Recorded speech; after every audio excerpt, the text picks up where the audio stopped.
Madame la maire, chers collègues, peut-être quelques mots en introduction pour répondre à Madame Garnier. Nous sommes en conseil municipal et donc dans un lieu de débat démocratique.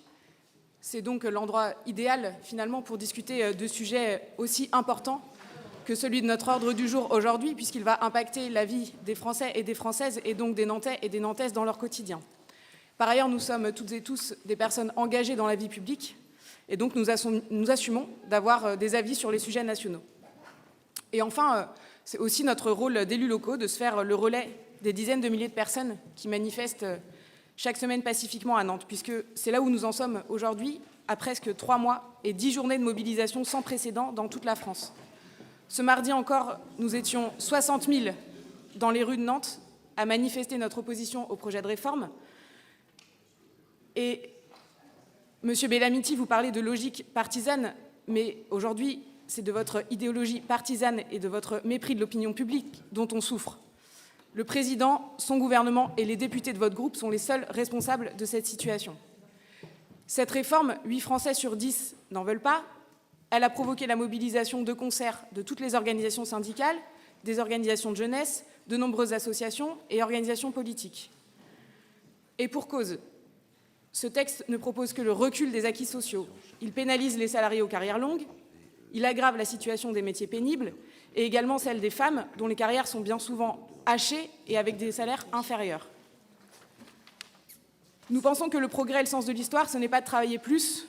Au contraire, notre objectif collectif doit être la diminution du temps de travail contraint au bénéfice de temps sociaux.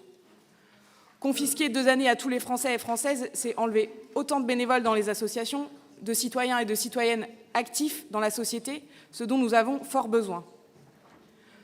Toutes les voix qui se sont élevées ces derniers mois, le gouvernement refuse de les entendre.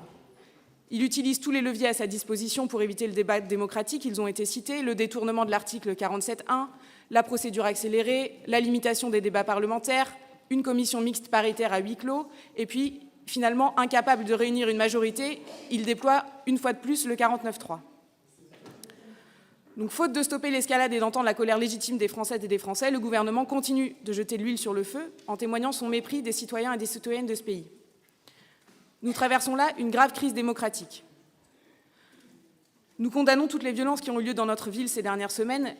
Je pense notamment au saccage du tribunal administratif. Nous souhaitons également tirer la sonnette d'alarme sur les violences policières. Après la répression du mouvement contre la loi travail en 2016, contre les Gilets jaunes en 2018 et 2019, nous assistons à une énième surenchère de radicalisation des pratiques policières. Comment entendre aujourd'hui que la chaîne de commandement des forces de l'ordre cherche l'apaisement et à garantir la sécurité de la population, quand la police arrose des manifestants et des manifestantes pacifiques de gaz lacrymogène, quand des grenades de désencerclement sont jetées sur des représentants syndicaux à la terrasse de café, ou quand un contrôle de police se transforme en agression sexuelle sur des étudiantes. Est-il normal, dans un État démocratique, de devoir s'équiper de masques et de lunettes de protection pour participer à une manifestation ? Nous nous inquiétons du niveau de répression qui est mis en œuvre pour décourager la mobilisation populaire. Aussi, nous demandons, une fois de plus et de concert avec nos collègues de la majorité, au gouvernement de retirer sa réforme, seule voie d'apaisement possible aujourd'hui. Je vous remercie.